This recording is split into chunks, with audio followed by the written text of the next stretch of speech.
Bonjour à vous tous, chers maîtres, chers confrères. Je tiens à remercier tout d'abord le bureau de la STGO de m'avoir invité à participer au 33e congrès de la STGO. Et on va parler ensemble grossesse, quoi de neuf en 2023. Et je voulais vous parler de la surveillance en ambulatoire, est-elle possible ? Je vous rappelle qu'il y a 3 jours auparavant, c'était la journée mondiale du diabète. C'est chaque 14 novembre de chaque année. Donc c'est un sujet qui présente un réel problème de santé publique. Et diabète et grossesse est une situation de plus en plus fréquente. C'est pour cela que la surveillance doit être stricte et rigoureuse. D'où une collaboration entre obstétriciens, diabétologues et néonatologues. Ma question est-ce que cette surveillance peut-elle être réalisée en ambulatoire ? Je vais débuter par une définition du diabète gestationnel qui est un trouble de la tolérance glucidique conduisant à une hyperglycémie de sévérité variable débutant ou diagnostiqué pour la première fois pendant la grossesse, quel que soit le traitement nécessaire, et l'évolution dans le postpartum. Donc il y a 2 catégories.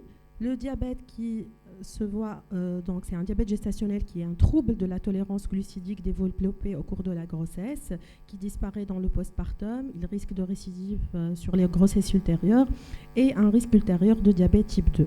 Et le diabète antérieur à la grossesse méconnu qui va persister bien sûr dans le postpartum.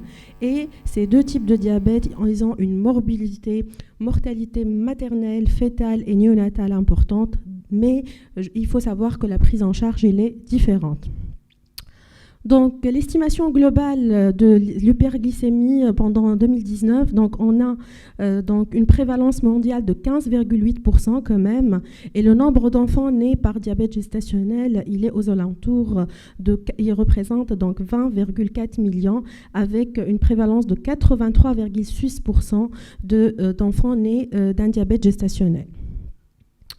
Donc, les facteurs du risque du diabète gestationnel, comme ils ont été représentés par la NICE, National International for Health and Care Assessment, donc c'est le BMI supérieur à 30, l'antécédent de macrosomie, l'antécédent de diabète gestationnel, l'antécédent de diabète chronique et quelques minorités ethniques. Ces facteurs de risque ont été conformes à ceux publiés par l'étude Janin dans la revue de la sage-femme en 2018. Et je vais vous présenter un papier qui a été publié par l'INEA Santé en novembre 2019 qui a parlé du diabète et grossesse. Et ils ont présenté les mêmes facteurs de risque en Tunisie. Pour le dépistage du diabète gestationnel, là, tout le monde n'est pas anonyme. Le dépistage du diabète gestationnel n'est pas universel. Pour la NICE, il faut faire une glycémie à jeun au premier trimestre pour les patientes ayant un facteur de risque. Et puis, il faut compléter par une GP75 pour ces patientes-ci si la glycémie à jeun elle est négative, donc elle est inférieure à 0,92. Et là, vous voyez que pour eux, les glycémies à jeun, elles ne doivent pas dépasser 1 gramme, ce qui est différent de nos recommandations. Et pour l'âge 2, donc, elle ne doit pas être dépassée 1,4.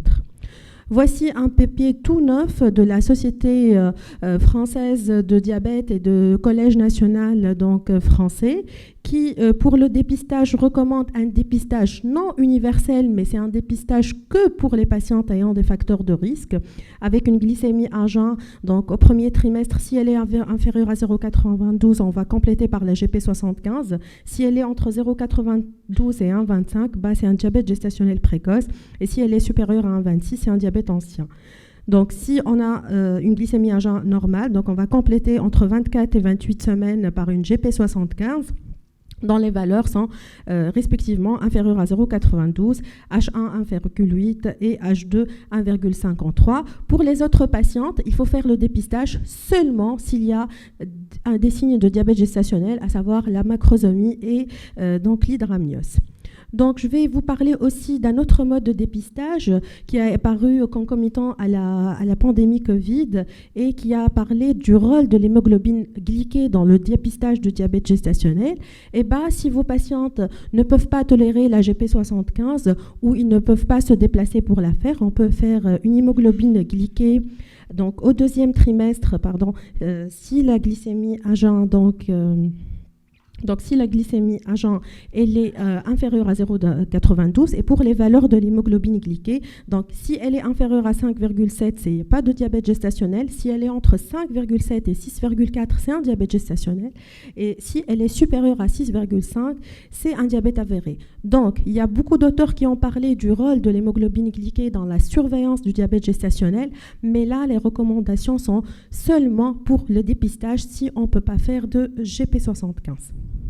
Pour l'INEA Santé, en Tunisie, notre dépistage, donc pour le premier trimestre, ça sera pour les patientes donc, qui ont des facteurs de risque, mais par contre, pour toutes les autres patientes n'ayant pas un diabète, donc au deuxième trimestre, il faut faire la GP75.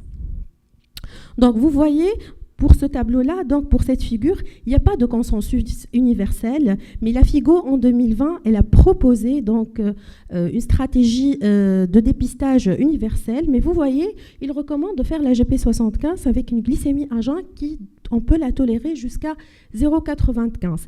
Idem pour nous, pour le H1 et le H2, d'où un problème, c'est est-ce qu'on n'est pas en train d'utiliser des limites qui sont assez sévères pour le diabète gestationnel. Et je voulais vous parler de ce problème-là, parce que plusieurs donc, papiers apparaissent de nos jours et qui parlent qu'il y a plus de risques de morbidité avec nos valeurs qui sont un peu extrêmes.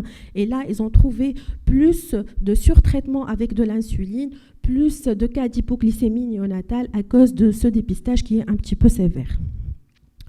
On dépiste pourquoi? Donc c'est faut éviter les complications et pour bien sûr les traiter à temps. Et je parle des complications maternelles, à savoir la prééclampsie, les taux élevés de césarienne, les complications fétales, macrosomie, retard de croissance et la complication la plus difficile, c'est la mort fétale in utero. Et aussi, il ne faut pas oublier les complications néonatales, à savoir la prématurité induite, l'élongation du plexus brachial, la détresse respiratoire et l'hypoglycémie. Et d'où il faut une collaboration très étroite entre gynécologues, obstétriciens, entre diabétologues et entre néonatologues. Voici les séries, donc une liste exhaustive des complications donc, telle émise par la FIGO. Et voici un papier fort intéressant dont je vous conseille de le lire. C'est l'incidence des complications materno-fétales au cours du diabète gestationnel qui est apparu dans la Tunisie médicale en 2022 par l'équipe de CRVC de diabétologie. Et les complications sont les mêmes décrites dans la littérature. Finalement, l'objectif, c'est de réduire l'atmosphère hyperglycémique, d'assurer un bien-être fœtal et de dépister ces complications-là. Et bien sûr, naissance dans un environnement adapté avec une surveillance néonatale. Cette prise en charge elle est basée sur les règles hygiéno-diététiques, activité physique et alimentation équilibrée. Avec une surveillance dont on va voir les modalités en ambulatoire des glycémies 4 à 6 fois par jour pour des objectifs de glycémie à jeun inférieur à 0,95 et H2 inférieur à 1,2 après les repas. Mais si les objectifs sont non atteints, là, il faut retourner sur le traitement pharmacologique. Et donc, le traitement le plus recommandé, c'est l'insuline. Mais je vous dis que depuis 2015, quelques antidiabétiques oraux, ils sont donc recommandés pour la FIGO. Donc, cette prise en charge nécessite une connaissance des patients des signes d'hypoglycémie, la manière de gérer ces hypoglycémies et une connaissance de l'automesure de la glycémie au doigt pour les patients. C'est une chose essentielle. Et je reviens à mon vif sujet. Donc, après cette brève présentation du diabète en 2023, est-ce qu'on peut faire cette surveillance en ambulatoire? Oui, elle est possible. On a une patiente qui fait sa propre glycémie au doigt. On est habitué à voir des patientes qui font leur cycle glycémique chez elles avec un carnet manuel, manuscrit par la patiente.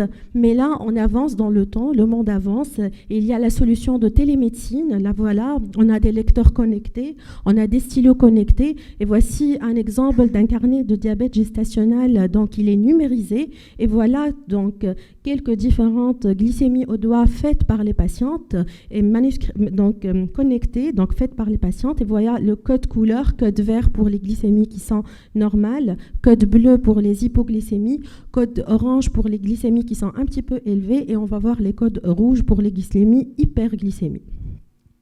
Donc nos objectifs sont stricts au cours de la grossesse et c'est une recommandation qui date de longtemps du Collège national et de la Société française d'endocrinologie depuis 2010. Je rappelle, une glycémie agent inférieure à 0,92 et une glycémie postprandiale qui ne doit pas dépasser 1,2.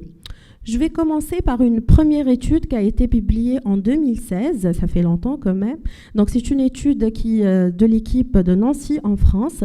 Ils ont choisi un modèle de télésurveillance simple par des courriers électroniques, par des simples emails. C'est un moyen qui n'est pas coûteux.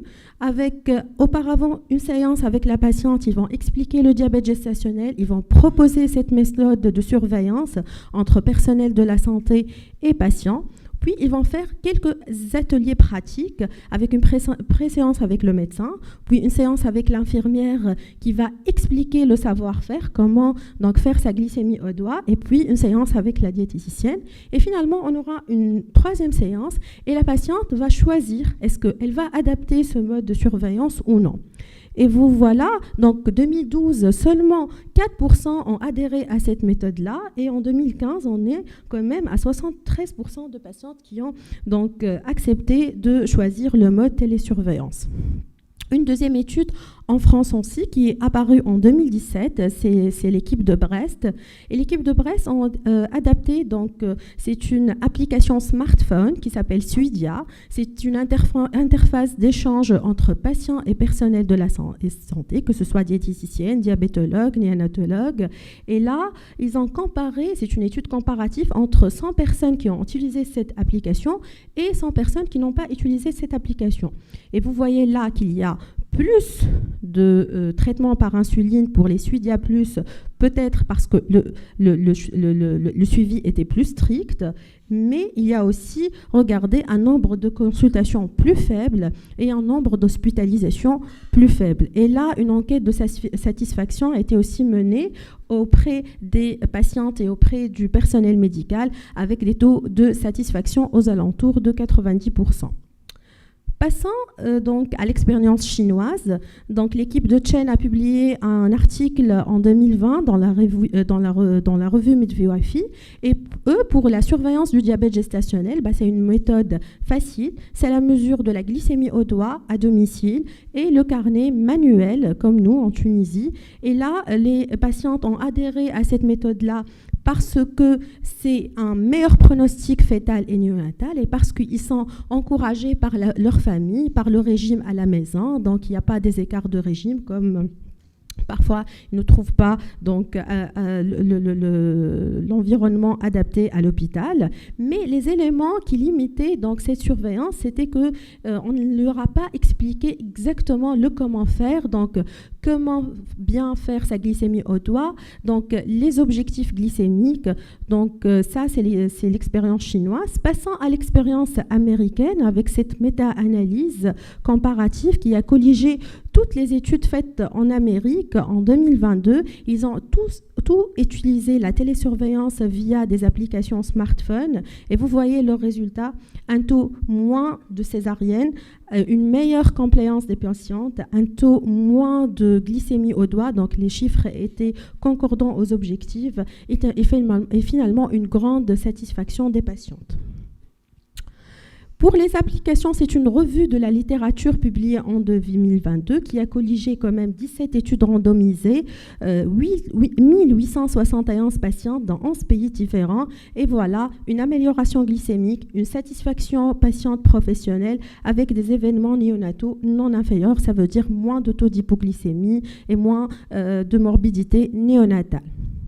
Sur le plan législatif, regardez, en France, ils ont émis un décret du 26 juillet 2022 où ils expérimentent d'inclure la télésurveillance médicale dans la prise en charge du diabète gestationnel, ceci pour améliorer la qualité de soins, réduire le nombre d'actes médicaux non nécessaires, améliorer la qualité des vies de patientes et fixer le tarif donc budgétaire pour cette application-là. Et vous voyez, donc, ces télésurveillances, il y a une primo-consultation médecin, gynécologue, diabétologue et sage-femme. Donc, cet entretien va expliquer à la patiente le diabète, les objectifs, les complications, le pronostic materno-fœtal et néonatal. Suivi de cette éducation thérapeutique et diététique qui est au cœur de la prise en charge, on est toujours près de nos patientes afin d'établir le diagnostic positif, donner à la patiente les connaissances nécessaires sur le diabète gestationnel, renforcer ses compétences à la nutrition, former à la technique d'autosurveillance et former à l'utilisation de la solution de la télésurveillance. Si on va mettre la patiente sous insuline, donc la surveillance en ambulatoire n'est pas possible s'il y a une hyperglycémie majeure, s'il y a un état de précarité ou il y a une barrière de langue, mais les autres solutions ambulatoires, à savoir la surveillance vidéo ou papier, les appels téléphoniques et les consultations tous les 15 jours, elle est possible. Donc, je vais vous présenter donc un petit peu leur modèle, donc leur application qui s'appelle MyDiaby. Donc, ça a été présenté tout récemment au congrès Paris Santé Femmes en janvier 2023. Et vous voyez là cette plateforme où il y a le nom, le prénom des patientes, l'âge gestationnel, les alertes, le traitement, les mails des patientes. On va, nous, personnel de la santé, régler nos alertes, régler les taux d'hypoglycémie, d'hyperglycémie. Donc, et voilà, donc la patiente peut saisir soit manuellement la glycémie et les doses d'insuline, soit envoyer automatiquement les télés via les lecteurs et les stylos. Et je vous rappelle qu'on ne peut pas utiliser les mêmes outils de surveillance, donc numérisés, que ce soit donc, le freestyle pour le diabète type 1 et type 2 ou les pompes à insuline. Donc, ils ne sont pas encore recommandés pour le diabète gestationnel. Finalement, la patiente peut personnaliser la fréquence d'automesure quand elle va faire ses mesures au doigt. Ça dépend du moment de leur repas. On va adapter donc cette surveillance à la vie personnelle et à la vie professionnelle de la patiente et on va choisir ce code couleur-là. Et voilà un exemple d'un carnet électronique et code couleur pour une patiente.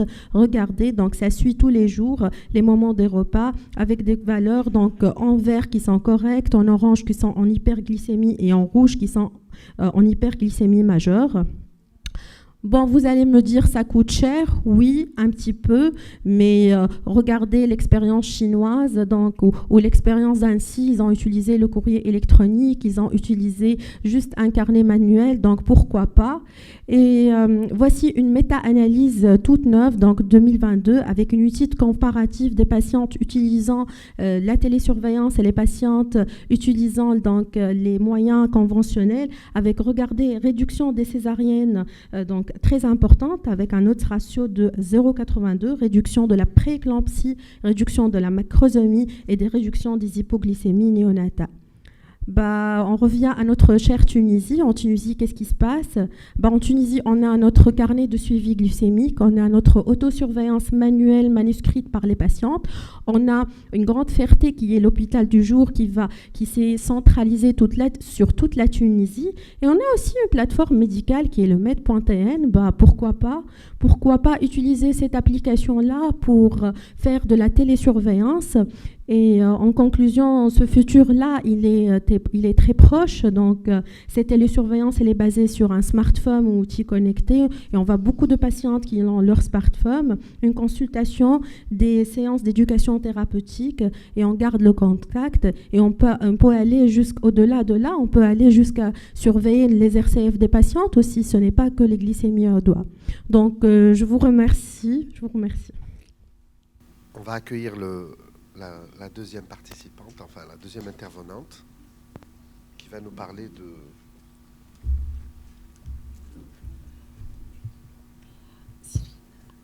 Ouais. Qui va nous parler de quand et comment accoucher une femme diabétique. Vous avez la parole. Merci. Bonjour tout le monde. Je remercie Monsieur le Président de la STJO ainsi que tout le bureau le comité d'organisation pour l'invitation. Donc on enchaîne la deuxième présentation par l'accouchement de la femme diabétique, quand et comment. Je rappelle ce qui a été dit par mon amie Cyrine, qu'il y a 3 jours, le monde avait célébré la journée mondiale du diabète, et j'insiste sur 2 points. L'OMS avait avancé des chiffres très alarmants quant à la prévalence du diabète dans la population en général et aussi chez la femme enceinte et son impact négatif sur la santé. D'autre part, ils insistent que le diabète de type 2, c'est une pathologie évitable grâce à une alimentation saine, une activité physique régulière, l'arrêt du tabac et le maintien d'un poids corporel normal. Donc, revenons à la femme enceinte. Donc, je rappelle qu'il existe 3 types de diabète chez la femme enceinte. Donc, un diabète déjà préexistant et connu, soit de type 1 ou de type 2. Un diabète préexistant, mais qui est découvert pour la première fois pendant la grossesse, et donc il va persister après l'accouchement. Le 3e type, c'est plutôt une intolérance au glucose, qui est apparue en 2e moitié de la grossesse et qui va donc disparaître au moins temporairement dans le postpartum, puisqu'il existe un risque de récidive. Donc, je vous fais part de quelques chiffres tunisiens. C'est à travers un travail de thèse réalisé dans notre service et soutenu à la faculté de médecine de Sfax en 2020. Donc, la durée d'étude était de 12 mois. Nous avons recensé 420 femmes diabétiques. Le diabète gestationnel était le plus fréquent, 72% comparé à 28% de diabète préexistant. La prévalence du diabète gestationnel sur cet échantillon était de 15%, donc comparable aux valeurs rapportées par la littérature, dans la littérature. Il y a des chiffres alarmants, comme l'obésité, qui est représentée chez presque 41% de la population. Près de 70% des femmes avaient nécessité de l'insuline. Le terme moyen de l'accouchement était de 39 semaines d'aménorrhée, plus 3 jours, et le taux de césarienne était élevé, 41%, si on le compare donc, au taux de césarienne dans la population de femmes non diabétiques durant la même période d'études. La principale indication de la césarienne était la macrosomie fœtale, donc dans 40% des cas. Quant à l'accouchement par voie basse, donc seulement 8,2% des patientes donc, avaient eu un déclenchement du travail. Donc, nous avons réparti cette population en 2 groupes. Donc, un groupe de grossesse bien suivi avec un bon équilibre glycémique et un groupe de patientes non suivies avec un mauvais équilibre glycémique. Et nous constatons que le poids de naissance, donc, il est inférieur, il y a moins de macrosomes quand le diabète il est bien équilibré avec un poids de naissance de 3,790 kg versus 4,61 kg quand la patiente est non suivie ou la grossesse est mal équilibrée. Concernant les complications fœtales, les plus fréquentes étaient la macrosomie, mais aussi il y a la prématurité, la détresse respiratoire dans 6,2%, et à noter aussi que le taux de prééclampsie était élevé et de l'ordre de 18%.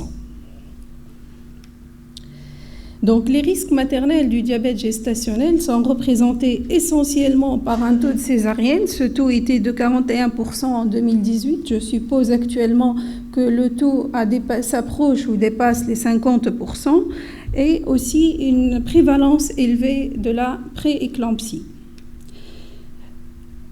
Pour le risque d'extraction instrumentale, de déchirure sévère et d'hémorragie du postpartum, ce risque n'a pas été modifié par le diabète et on trouve les mêmes taux dans les 2 populations, femmes diabétiques ou femmes non diabétiques.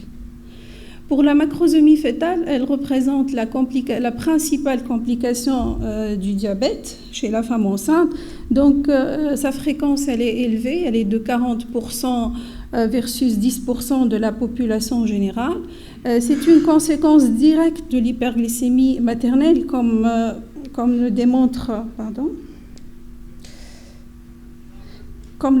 cette courbe. Donc, la relation, elle est linéaire et elle est positive entre macrosomie et hyperglycémie maternelle. Comment on définit la macrosomie? Soit par un poids de naissance supérieur à 4 kg, mais c'est une définition qui est trop simple, qui ne tient pas compte de l'âge gestationnel.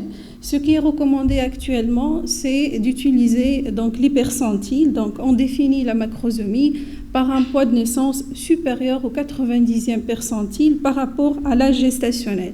Ceci implique l'utilisation de courbes de référence donc, pour chaque population. La macrosomie aussi, elle est due à part l'organomégalie, elle est due essentiellement à une répartition asymétrique de la masse adipeuse au niveau du tronc, de l'abdomen et des épaules, entraînant l'augmentation du diamètre biacromial. Le risque principal de la dystocie des épaules et de la macrosomie est la dystocie des épaules, qui est une complication donc redoutable en cas d'antécédent de dystocie des épaules. Surtout, il faut faire attention s'il y a un plexus brachial permanent, une paralysie du plexus brachial. La macrosomie fœtale aussi augmente le risque de dystocie des épaules. L'association diabète et obésité, donc il y a un risque accru de dystocie des épaules, d'où la vigilance accrue des cliniciens donc, lors d'un accouchement dans ce contexte à risque. On sait tous que la dystocie des épaules est liée à une augmentation importante de la morbidité, de la mortalité néonatale, des troubles ischémiques, des fractures de la clavicule, de l'humérus et des lésions du plexus brachial pouvant arriver jusqu'à 25%. Donc, le fait de déterminer le timing exact ou le terme idéal de l'accouchement, ainsi que les modalités d'accouchement, ça permet d'améliorer et d'optimiser la santé maternelle et néonatale, puisqu'on va abaisser la morbidité néonatale et maternelle et néonatale. Ceci implique l'évaluation de 3 paramètres, donc l'évaluation de la croissance fœtale, et on va se référer aux résultats de l'échographie fœtale du 3e trimestre, l'équilibre glycémique et l'existence d'autres morbidités associées comme la prééclampsie, le retard de croissance, une RPM. Donc, les guidelines françaises n'ont pas changé presque depuis 2010. Donc, ils disent qu'un diabète gestationnel bien équilibré, soit sous régime seul ou sous insuline et sans retentissement fœtal, la prise en charge de la grossesse et de l'accouchement ne diffère en rien d'une grossesse normale. C'est la même prise en charge. Par contre, en cas de diabète gestationnel mal équilibré avec un retentissement fœtal, donc il faut provoquer l'accouchement à un terme idéal. Donc ce terme doit tenir compte de la balance bénéfice-risque donc materno-fœtale. Ce terme, il est idéalement la 39e semaine et pas avant la 39e semaine parce qu'il y a un risque de détresse respiratoire. De même, les Français donc, recommandent une césarienne prophylactique programmée si l'estimation du poids fœtal est supérieure, soit 4,250 kg ou 4,500 kg. Et j'ai retrouvé ces deux seuils. En effet, les études sont insuffisantes pour pouvoir choisir donc parmi ces deux seuils, 4,250 kg ou 4,500 kg, et la décision doit être prise de façon individuelle, en concertation avec la patiente et après information et explication de la patiente du bénéfice et du risque de la césarienne réalisée dans cette situation. Quant aux recommandations de la FIGO donc de 2018 concernant le timing et le mode d'accouchement, donc toutes patientes, ce sont des recommandations de niveau 2 et ce sont des recommandations destinées pour tout le monde, donc quel que soit le niveau de revenu des pays. Donc une femme enceinte doit avoir une évaluation entre 38 et 39 semaines d'aménorrhée. Si le poids de naissance est inférieur à 3,8 kg, avec un bon équilibre glycémique, donc on peut surveiller la grossesse jusqu'à 40 ou 41 semaines d'aménorrhée. Donc en cas de macrosomie, et ce à partir de 3,8 kg ou un mauvais équilibre glycémique, donc un déclenchement du travail est proposé entre 38 et 39 semaines d'aménorrhée. Concernant Par contre, en cas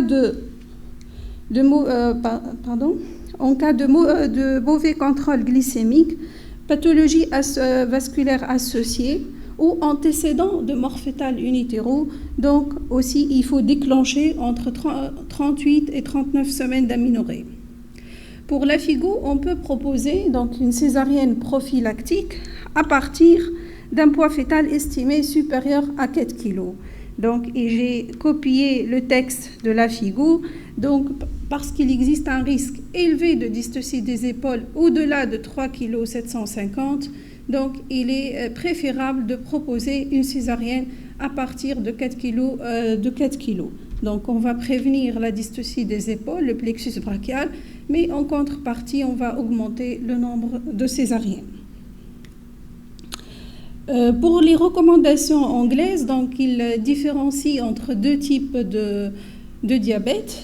Le diabète préexistant de type 1 ou de type 2, donc le déclenchement ou la césarienne s'il y a indication pour la césarienne, donc sont proposés entre 37 et 38 semaines, 6 jours.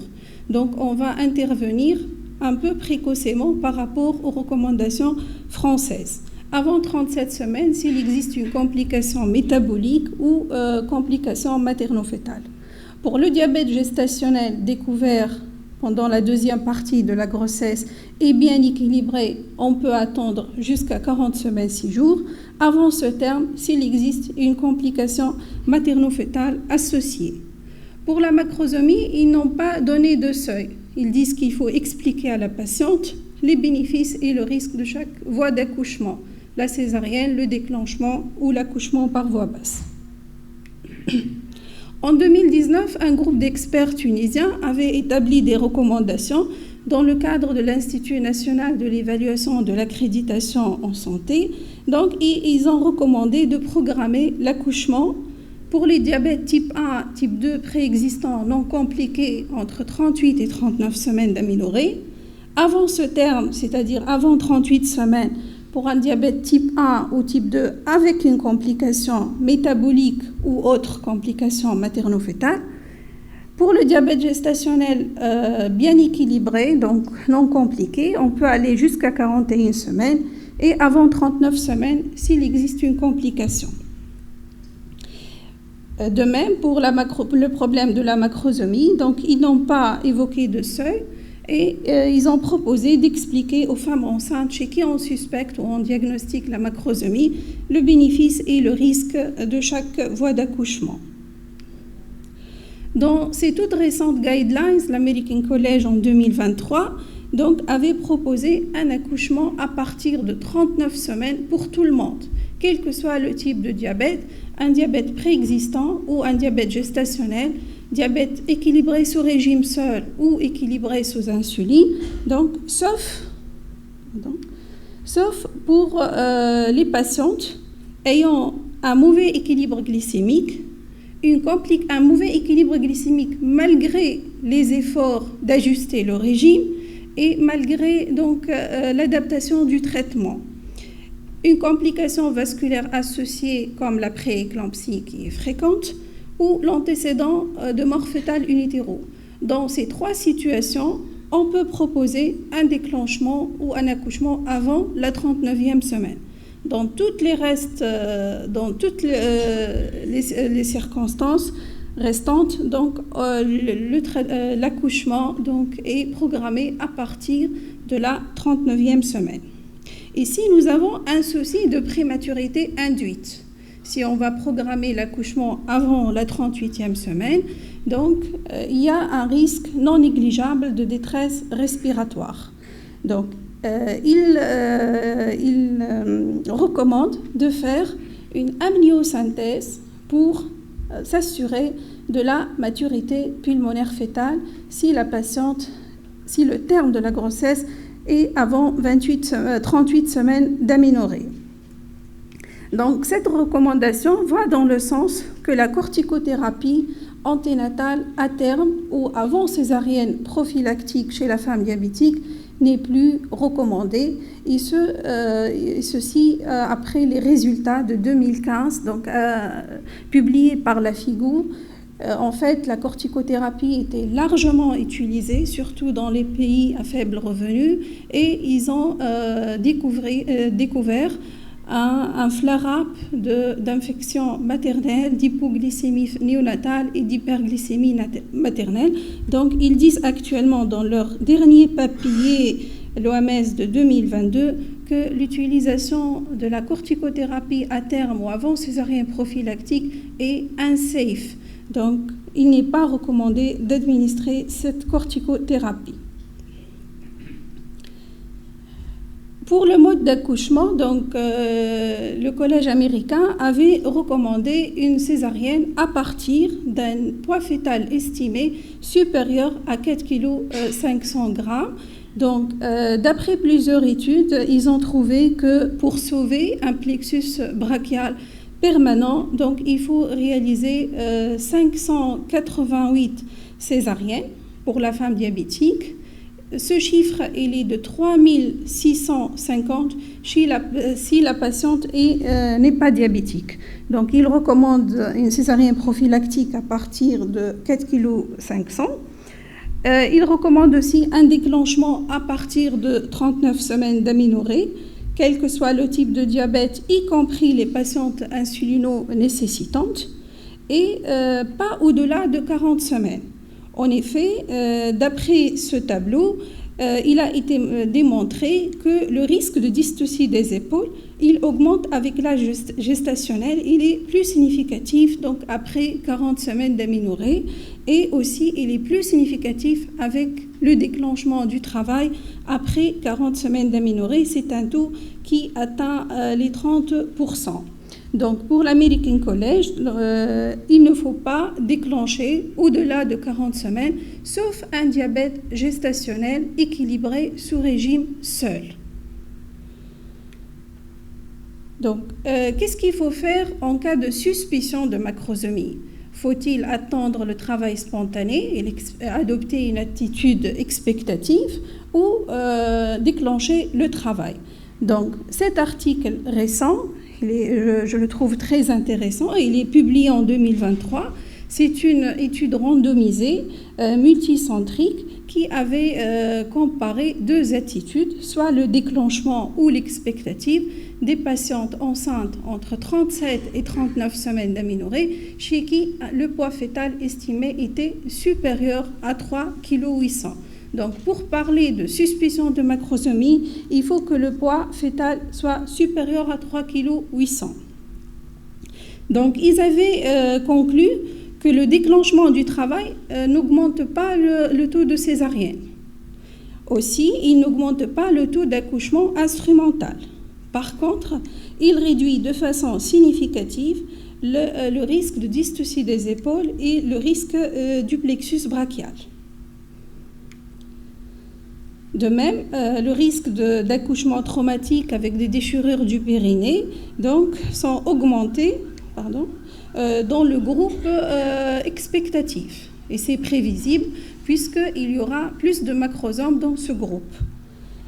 L'admission donc, en service en réanimation néonatale était moins fréquente quand on déclenche par rapport à une attitude expectative. Par contre, le recours à la photothérapie était plus fréquent dans le groupe déclenchement, et ceci est expliqué par une part de prématurité induite. Donc, quand on déclenche, donc, il y a le risque de prématurité induite. Donc, ce que recommande ce travail, c'est que quand on déclenche, on a moins de macrosomes, avec un poids de naissance 3,8 kg versus 4 kg. Pas d'augmentation du taux de césarienne dans le groupe déclenchement. Il y a une réduction importante du risque de dystocie des épaules et du plexus brachial, mais il ne faut pas déclencher avant la 38e semaine, donc, puisque le risque de détresse respiratoire va être significatif.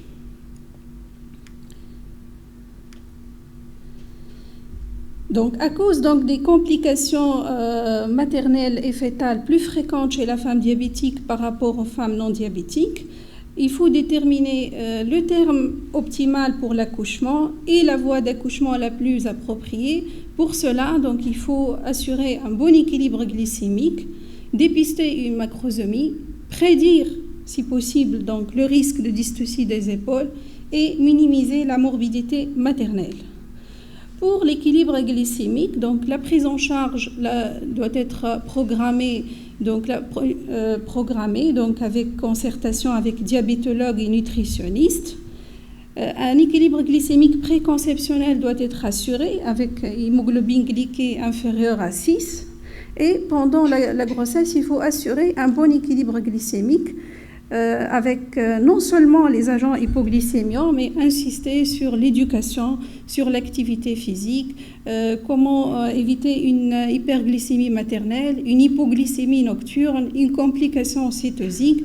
Donc les objectifs glycémiques durant le nictémère doivent varier entre 0,95 et 1,40 g. Avec une hémoglobine glyquée inférieure à 6, on peut tolérer jusqu'à 6,5.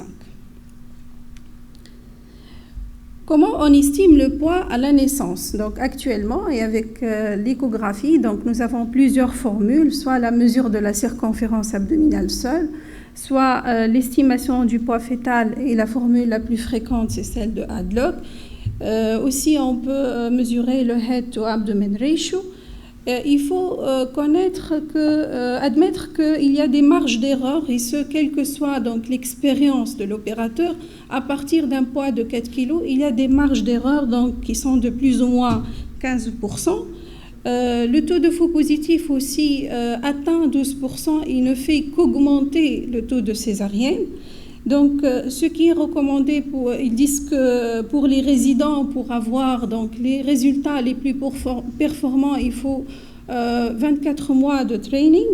Les facteurs limitants de l'échographie, donc, dans cette situation, c'est l'obésité, la position fœtale et les anomalies du liquide amniotique. Actuellement, les recommandations sont pour une surveillance échographique toutes les 2 ou 3 semaines pour les patients à partir de 34 semaines, surtout si le diabète est ancien et préexistant et pour les patientes insulino-nécessitantes. Et il est recommandé aussi de réaliser une échographie dans les 3 jours précédant l'accouchement, donc parce que la prise du poids du fœtus peut atteindre les 600 grammes par semaine. Comment prédire une dystocie des épaules? Donc là, c'est pas très clair, donc on ne peut pas prédire une dystocie des épaules, mais il faut faire attention à un antécédent de dystocie des épaules, à une glycémie à jeun qui est très élevée, un accouchement instrumental, donc il y a plus de risques de dystocie des épaules. Aussi, la différence entre le diamètre abdominal et le bipariétal, quand elle dépasse donc 26 mm, ça augmente de 10% le taux de dystocie des épaules. Et pour l'estimation, donc une macrosomie au-delà de 4 kg, le risque il est de 7%, mais au-delà de 4,5 kg, le risque est majeur et il est de 20%. Donc, pour conclure, on propose de programmer l'accouchement à partir de 39 semaines, et ce, conformément aux recommandations des sociétés savantes. Ce terme permet de minimiser la morbidité et la mortalité néonatale liée à la détresse respiratoire, permet aussi à la patiente une maturation cervicale physiologique et amélioration de ses conditions obstétricales favorables pour un éventuel déclenchement, mais il y a le risque au-delà de 39-40 semaines d'aménorrhée, il y a le risque de macrosomie, de dystocie des épaules et de mort fœtale in utero, comme le démontre cette courbe. Donc le risque de mort fœtale, il est important à partir de 39-40 semaines. Donc programmer l'accouchement à partir de 39 semaines. Avant 39 semaines, s'il y a un diabète non équilibré, malgré les efforts d'ajuster le régime et d'adapter le traitement, autres complications associées, antécédents de mort fœtale in utero ou une macrosomie donc supérieure à 3,8 kg. Il faut aussi prendre en charge correctement une menace d'accouchement prématuré pour prévenir donc les conséquences de la prématurité. Proposer une césarienne élective, donc 4,250 kg, 4,5 kg, et je pense que la majorité d'entre vous vont opter pour les 4,250 kg. En effet, donc ce seuil a été retrouvé largement dans la littérature C'est à partir donc, de ce seuil que le risque de dystocie des épaules augmente. Donc en faisant une césarienne à partir de 4,250 kg, on va réduire le taux de dystocie des épaules et du plexus brachial de 2%, mais on va augmenter le taux de césarienne de 25%. Et comme disent tous les auteurs, il n'y a que de mauvaises solutions quand l'obstétricien est confronté à une macrosomie. Donc, comment accoucher une femme diabétique? Donc, la manœuvre de Macrobert prophylactique n'est pas recommandée, l'épisiotomie aussi. Il faut maîtriser les manœuvres, donc en cas de dystocie des épaules. Après accouchement d'un macrosome, vérifier systématiquement l'intégrité du sphincter anal. Et il faut disposer d'un algorithme de prise en charge affiché en salle de naissance pour les sages-femmes, pour les résidents et les premiers intervenants en cas de dystocie des épaules. La documentation, on sait tous que c'est des dossiers donc, à problème et à issue médico-légale, donc la documentation est importante. Aussi, j'insiste sur l'apprentissage en utilisant des supports de simulation afin d'améliorer les gestes techniques pour les résidents en cas de dystocie des épaules. Au cours du travail, le monitorage de la glycémie donc, et le maintien d'une glycémie entre 72 mg et 1,26 g permet de prévenir une hyperglycémie maternelle, un état fœtal non rassurant et une hypoglycémie néonatale. Il faut toujours encourager le skin-to-skin contact et l'allaitement, contrôler la glycémie dans le postpartum et annuellement, 6 semaines du postpartum et annuellement par hémoglobine glyquée. Il y a le risque de récurrence qui peut atteindre 50% à 5 ans. Et pour le choix de la contraception, le diabète à lui seul ne représente pas une contre-indication à la contraception hormonale. Par contre, les facteurs de risque, il faut tenir compte des facteurs de risque associés comme l'obésité, l'hypertension, la dyslipidémie et il faut choisir donc une contraception sans impact cardiovasculaire. Je vous remercie. Merci pour cet excellent exposé. Y a-t-il des questions dans la salle? Moi, j'aurais une question pour vous. Cette prise en charge que vous avez détaillée, elle doit se faire où? Elle doit se faire où? Le niveau de la maternité qui doit recueillir, qui doit prendre en charge ces dames. Une femme enceinte diabétique peut accoucher dans une maternité périphérique.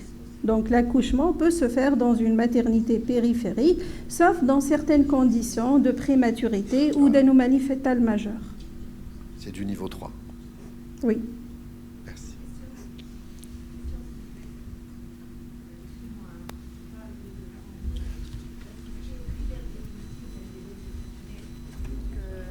Vraiment, on a normalement, on connaît que pour faire le diagnostic, il faut faire une AGPO. Et la glycémie à 0,92, 1 heure 1,85 je pense, ou 92, et 1,54 pour 2 heures. Une ou deux chiffres pour s'assurer qu'il y a un diabète gestationnel. Critères diagnostiques, s'il vous plaît. Merci. Donc la présentation a été consacrée pour l'accouchement de la femme diabétique. C'est une question par âme. J'insiste pour donc, il faut la réponse, une seule valeur. Oui, oui.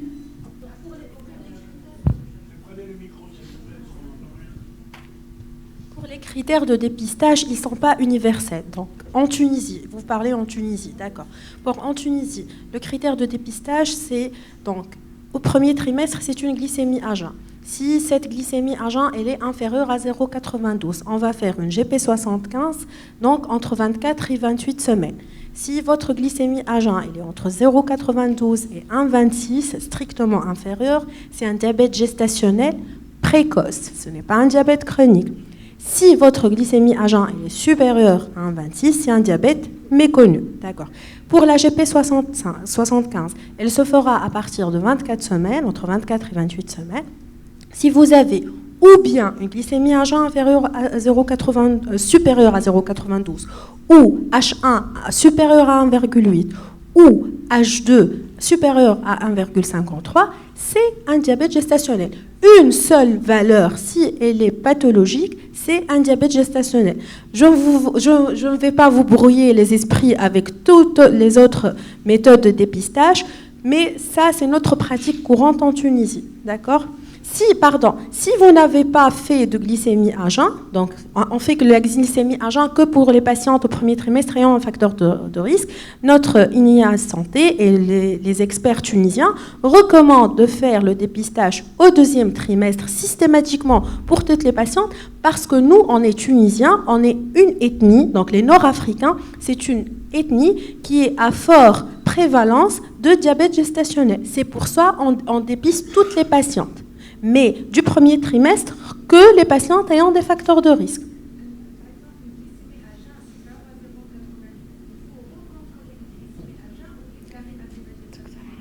Si elle a suivi une glycémie à jeun avec les 8 heures de jeûne, elle n'a pas fait de repas copieux, il n'y a pas d'autres aléas, normalement, on peut. Si vous avez trouvé une patiente qui a une glycémie à jeun supérieure à 1 gramme, c'est un diabète gestationnel. Mais si vous allez trouver 0,91, 92, 93, vous pouvez avoir la marge donc, de refaire cette glycémie à jeun. Mais là, vous avez un biais de sélection parce que le patient va avoir très peur et va faire un jour, elle ne va rien manger pour avoir une glycémie à jeun normale. D'accord ? Mais quand même, vous pouvez la recontrôler si elle est aux alentours de 0,92. Merci.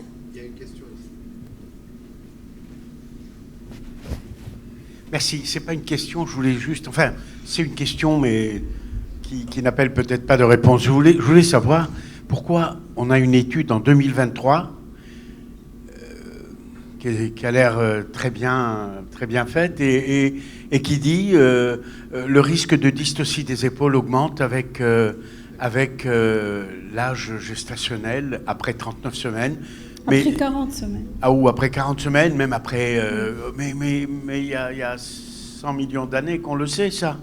Donc pourquoi a-t-on une étude aujourd'hui ? Je veux dire, je n'ai pas très bien compris pourquoi aujourd'hui on nous l'affirme alors que c'est une évidence. Ou alors il y a quelque chose que j'ai dû louper peut-être Non.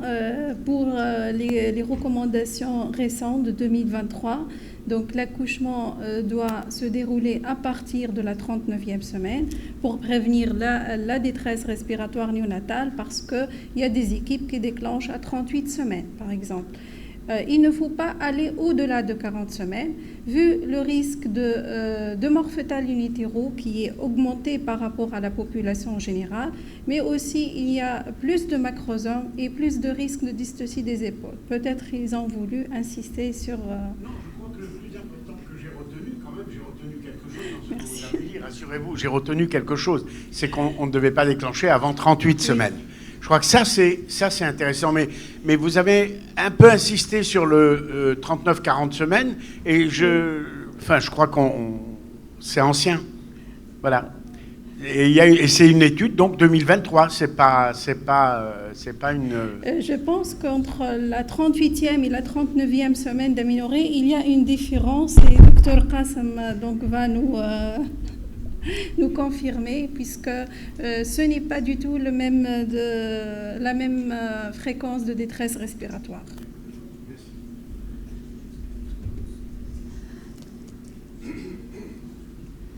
Si vous avez une patiente qui est bien équilibrée et vous estimez un poids fœtal à 3,4 kg, vous êtes à 40 semaines.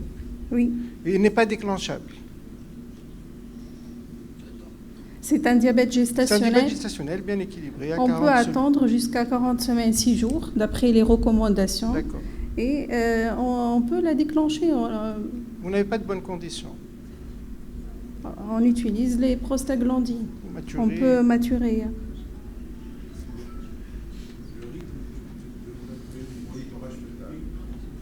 Si on peut attendre jusqu'à 40 semaines, 6 jours, quel rythme ? C'est une surveillance pour les RCF, donc ce qui est recommandé pour le diabète insulinodépendant, c'est 2 fois par semaine. Donc RCF 2 fois par semaine. Jusqu'à 40 semaines, 6 jours Non, insuline. Donc il ne faut pas dépasser les 40 semaines. 40 semaines, 6 jours pour les diabètes équilibrés sous régime seul. Et pour l'échographie, c'est toutes les 2 à 3 semaines.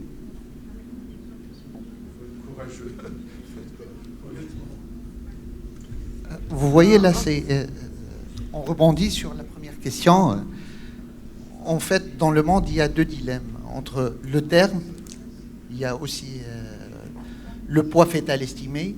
Là, c'est les deux principaux problèmes sur lesquels on a à décider. Mais en Tunisie, sous nos cieux, il y a aussi le lieu. Et comment surveiller? On n'a pas les mêmes moyens.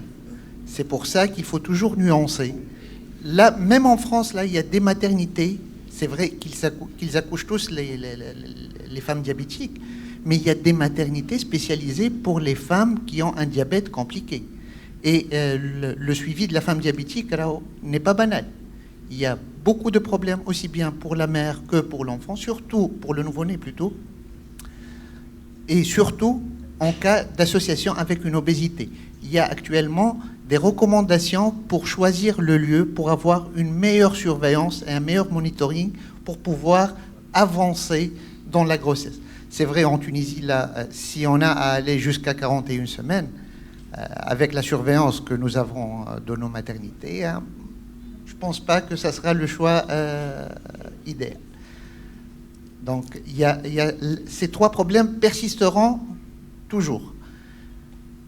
Comme aussi le choix des valeurs de la GP75. Là, on a tendance à arriver même jusqu'au seuil de l'hypoglycémie. Hein. On est à 0,93 et d'ici quelques années, certainement, nous allons arriver à 0,88, 0,85 et on a tendance... Je ne vais pas entrer dans cette polémique-là, avec surtout les antidiabétiques oraux recommandés actuellement pour la femme enceinte. Il y a beaucoup de marchés qui sont en développement. Il faut être très vigilant. Les seuils à fixer, idéalement, nous devons avoir nos propres seuils. Hein. C'est vrai que c'est un travail colossal qui n'est pas facile à réaliser, mais de suivre bêtement là les valeurs de la glycémie et les recommandations. Et je vous assure qu'il y a pas mal de patientes qui sont hospitalisées périodiquement ou bien suivies dans l'hôpital du jour pour des valeurs de la glycémie qui sont à 0,93, 0,94. Et c'est un diabète qui est parfaitement équilibré. Malgré ça, nous nous trouvons devant l'obligation de les contrôler périodiquement, de les suivre périodiquement. Ça alourdit la tâche des maternités tunisiennes. Là, il faut repenser à la question. On ne va pas changer les valeurs actuellement, mais certainement, il faut y réfléchir, il faut penser à avoir nos propres valeurs, nos propres recommandations. C'est vrai, le poids et le terme, mais il y a tout un contexte tout autour. Si on peut arriver jusqu'à 41 semaines moyennant une très bonne surveillance, un monitoring parfait, je veux bien, mais ce n'est pas le cas, malheureusement, dans les maternités, du moins du Grand Maghreb. Voilà. Est-ce qu'il y a d'autres questions ou d'autres réflexions? D'accord, donc nous invitons notre chère amie et collègue, professeur Samia Qassem, qui est la présidente de l'association tunisienne de la médecine néonatale et qui est chef de service de la réanimation néonatale au centre de maternité de Tunis, pour nous parler du pronostic du nouveau-né chez la mère diabétique. À vous la parole, Samia. Merci beaucoup. Je suis très heureuse d'être parmi vous et merci pour l'invitation. Donc, vous le savez très bien, je ne suis pas obstétricienne, je suis néonatologue. Et obstétricien et néonatologue, c'est le couple exigé dans la médecine. On est en train de faire des bébés. Et aujourd'hui, je vais vous parler d'un bébé bien particulier. C'est le nouveau-né de mère diabétique et c'est un bébé vraiment bien particulier. Alors, est-ce que vous savez que le nouveau-né de mère diabétique, on l'appelle aussi le colosse au pied d'argile? On dit colosse au pied d'argile parce que c'est un être qui nous paraît puissant, mais c'est un bébé qui est fragile. Il a juste l'apparence. Donc, en quelques chiffres, les nouveau-nés de mère diabétique, comparativement à une population normale, une population générale, ils sont à risque double de faire des traumatismes obstétricaux 3 fois plus de risque de naître par césarienne, 4 fois plus de risque d'être admis en unité de soins intensifs néonatales et 5 fois plus de risque de naître mort. La physiopathologie, je ne vais pas vous encombrer avec ça, mais juste, il y a 3 mots-clés qu'il faut retenir pour la physiopathologie du diabète chez le nouveau-né de mère diabétique. C'est l'hyperglycémie maternelle qui va provoquer une hyperglycémie fœtale, et cette hyperglycémie fœtale va être responsable d'un hyperinsulinisme, et c'est ces 3 mots-clés-là qui vont être responsables de toute la symptomatologie et de toutes les complications que va avoir le futur nouveau-né. Donc, et comme vous le savez très bien, une hyperglycémie en périconceptionnelle lors du premier trimestre de la grossesse, ça va provoquer des anomalies et des malformations congénitales parce que finalement, le milieu environnant, il n'est pas adapté à avoir un bon métabolisme chez cet enfant-là et on va avoir une embryopathie diabétique. L'hyperinsulinisme qui va découler de l'hyperglycémie fœtale va être responsable de plusieurs anomalies. Vous le savez très bien, l'hyperinsulinisme et l'insuline en elle-même, c'est une hormone anabolisante et donc on va avoir une augmentation de l'anabolisme chez ces bébés-là. On va avoir une augmentation de la glucogénèse, l'hypogénèse, la synthèse protéique et c'est pour cette raison-là qu'on va avoir, entre parenthèses, un gros. Et donc, c'est un excès de développement. L'hypoglycémie, l'hyperglycémie, l'hyperinsulinisme va être responsable de l'hypoglycémie chez le nouveau-né et d'autres anomalies métaboliques telles que l'hypocalcémie, l'hypomagnésémie. L'augmentation, et ça c'est une chose très importante sur laquelle je voudrais insister, c'est que, étant donné qu'in utero, ces nouveau-nés-là, ils sont en anabolisme continu, donc on consomme beaucoup, on consomme des métabolites, on consomme de l'énergie, et donc on a besoin d'oxygène pour subvenir à ces besoins-là, et dans la majorité des cas, on va avoir un degré d'hypoxie, et cette hypoxémie, son corollaire, ça va être une érythropoïèse augmentée et on va avoir même des bébés qui sont polyglobuliques avec plusieurs conséquences à cette polyglobulie. Le risque également que l'on va voir tout à l'heure, c'est que on va inhiber finalement le surfactant et par l'insuline qui existe en quantité importante, donc c'est un effet anticortisol et c'est pour cette raison-là que l'on risque d'avoir une maladie démembranialine à terme.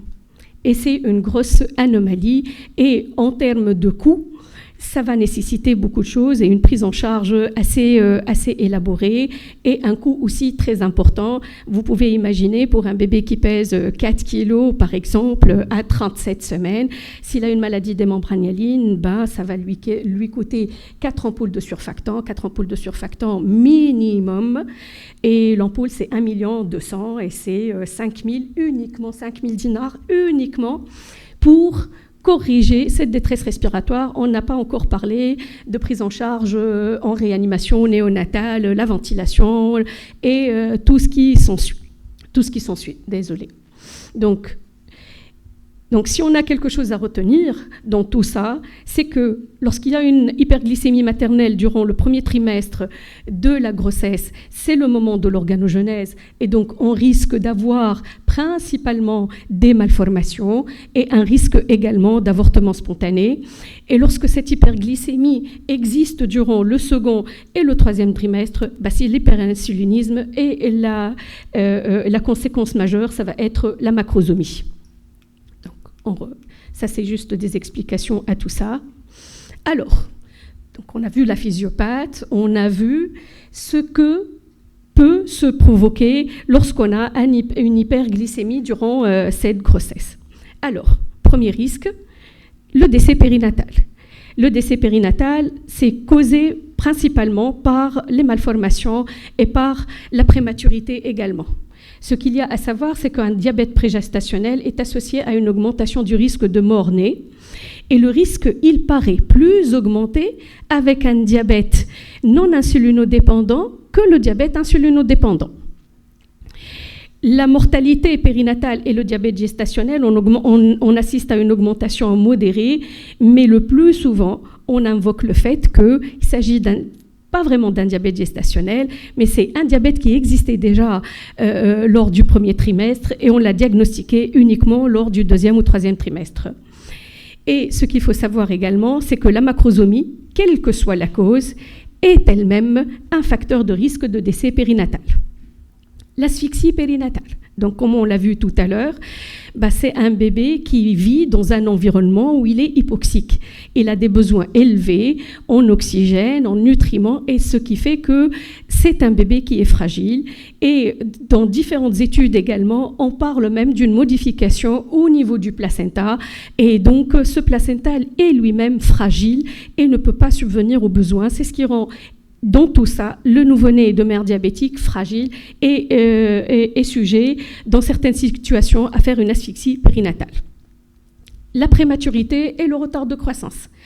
Il y a une relation entre le niveau de glycémie maternelle élevé et le risque d'accouchement prématuré. Et ce risque augmenté en cas de diabète prégestationnel jusqu'à 25% entre 34 et 36 semaines. Donc c'est une prématurité spontanée. Et en cas de diabète gestationnel, ce risque est controversé. Il y a également le retard de croissance intra-utérin, mais ce retard de croissance intra-utérin, on le voit notamment lorsqu'il s'agit d'un diabète qui est préexistant à la grossesse, avec des complications rénovasculaires notamment. Alors, comme on l'a dit tout à l'heure, lorsqu'il y a une hyperglycémie qui entoure la période d'embryogenèse, on va assister à des malformations congénitales. Et ces malformations congénitales sont reliées étroitement à l'équilibre des chiffres glucidiques. Et comme vous le voyez, on a le taux de malformation congénitale augmente d'une façon linéaire avec le déséquilibre du diabète, avec les taux d'hémoglobine glyquée. Donc on assiste à 22% des bébés qui vont avoir des malformations lorsqu'on a une hémoglobine glyquée maternelle de plus que 8,6%, 8% ou plus que ça. Tous les organes peuvent être touchés lorsqu'il y a un diabète maternel, notamment avec une hyperglycémie mal contrôlée lors du premier trimestre. Donc tous les organes peuvent être touchés. On a une atteinte du système nerveux central, cardiaque, rénal, urinaire, tractus digestif, squelettique et autres. Donc là, c'est juste pour vous montrer les anomalies que l'on peut avoir. Je vais tout simplement les citer. Les anomalies du système nerveux central, les défects au niveau de la face, les anomalies également neurosensorielles. Il y a une situation particulière, ça c'est le syndrome de Goldenhar, avec une asymétrie faciale, une atteinte oculaire, auriculaire et également une atteinte au niveau du racisme. Des anomalies cardiaques, et là je vais m'attarder un tout petit peu pour parler d'une anomalie particulière pour le diabète. Ce n'est pas du malformatif, mais c'est vraiment du fonctionnel. Ce fonctionnel-là consiste, et on peut le voir jusqu'à 30% des diabètes mal équilibrés, bien sûr, c'est l'hypertrophie, c'est la cardiomyopathie hypertrophique du nouveau-né de mère diabétique. Quand j'ai fait une petite revue de la littérature, on parle toujours d'une cardiomyopathie qui est résolutive, le plus souvent asymptomatique, ça va passer, mais je peux vous dire qu'on a assisté à plusieurs reprises à des cas vraiment qui nécessitaient une prise en charge en réanimation. C'est des bébés avec leur cardiopathie, ils sont hospitalisés parce qu'ils sont en détresse respiratoire, il y a une hypertension artérielle pulmonaire qui est souvent associée. Et on a assisté à plusieurs reprises à une défaillance cardiaque.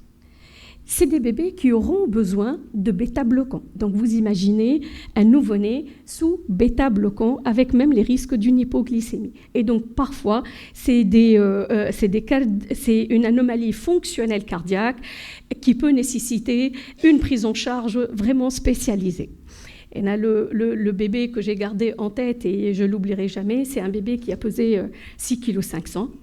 Moi, c'était le plus gros que j'ai jamais vu.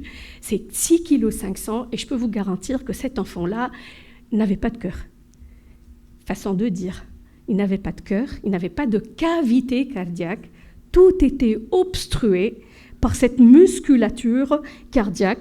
Et c'est un bébé chez qui ni les bêta-bloquants, ni les remplissages, ni la prise en charge en réanimation n'a abouti à la survie de cet enfant-là. Et c'est juste pour vous dire qu'on a vraiment intérêt à équilibrer le diabète. Et j'insiste sur un truc, c'est que cette cardiomyopathie hypertrophique du nouveau-né de mère diabétique se voit avec tout type de diabète durant la grossesse. À part cette cardiomyopathie hypertrophique, il y a des anomalies et des malformations congénitales, la transpose des gros vaisseaux, la coarctation, les défects au niveau du septum, la dextrocardie, l'hypoplasie du cœur gauche et le canal artériel persistant. Les anomalies gastro-intestinales, ça va du syndrome du côlon court à l'atrésie, à des difficultés alimentaires. Et quand je dis difficultés alimentaires, je dis aussi que c'est un bébé qui va être hospitalisé. Et donc, c'est des bébés que l'on va prendre en charge en unité de néonatologie. Les anomalies squelettiques, vous connaissez certainement le syndrome caractéristique du diabète, qui est la régression, le syndrome de régression caudale, qui est un syndrome très rare, mais il est assez spécifique et on le voit 200 à 400 fois plus fréquemment en cas de diabète. Donc, ça, c'est d'autres images. Et ça, c'est juste le cas extrême de la régression caudale. C'est la sirénomyélie. Moi, franchement, en 20 ans et un tout petit peu plus de carrière, j'en ai vu 2. Donc, pour cette embryopathie diabétique, rien ne vaut la prévention et rien ne vaut l'équilibre d'un diabète déjà en périconceptionnel. Donc, le reste des anomalies, c'est des complications qui sont en rapport avec l'hyperinsulinémie, atype de macrosomie, hypoglycémie, une polyglobulie, et on a vu la cardiomyopathie. On va s'attarder un tout petit peu sur la macrosomie, comme vous l'avez bien dit tout à l'heure, et je partage avec vous tout ce que vous avez dit, et vous m'avez donné des arguments pour que je puisse discuter avec mes chers collègues obstétriciens au niveau de la maternité, cette histoire de déclenchement et accouchement avant les 38 semaines. Et donc j'ai beaucoup d'arguments, j'ai tout noté. Je vais profiter de ça pour faire une bonne discussion et avoir les arguments solides pour ça. Donc on revient à la macrosomie.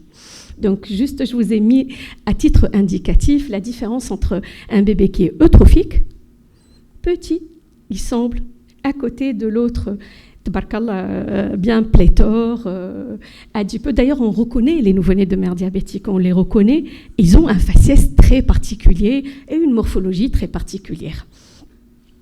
Un nouveau-né de mère diabétique, c'est un bébé qui est pléthore, joufflu, dodu, sarat, on les appelle bébés Michelin, sarat,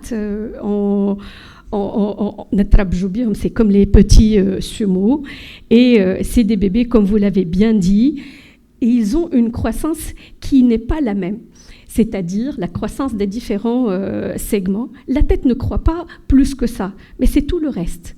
Et c'est des bébés, c'est pour ça qu'ils sont à risque de faire des traumatismes obstétricaux. Donc ça, c'est un nouveau-né de mère diabétique. J'ai mis cette photo-là que j'ai retrouvée sur Internet pour être honnête avec vous, mais parce qu'il me rappelle énormément le bébé de 6,5 kg qu'on n'a pas pris en photo. Vous voyez qu'on a parfois même du mal à les porter, d'autant plus qu'on n'a pas un grand gabarit, les néonates, contrairement aux obstétriciens. Pas toujours.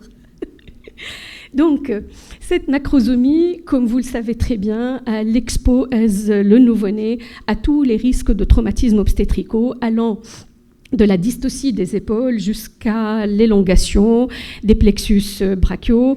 Ne pas oublier les hémorragies en intraviscérale, les hémorragies surrénaliennes, l'hémorragie sous-capsulaire du foie.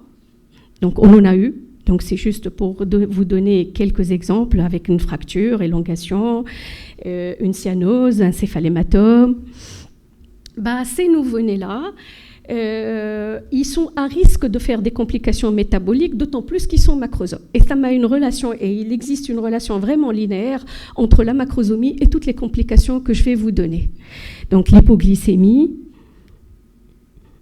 C'est pour cette raison-là qu'il faut surveiller ces nouveau-nés et d'une façon étroite, mais je rebondis sur le fait que si le diabète est bien équilibré et il n'y a pas de macrosomie, il n'y a pas une surveillance particulière à effectuer chez ces bébés-là. Ils ne nécessitent rien du tout. L'hypocalcémie et l'hypomagnésémie. Le mécanisme est mal élucidé encore.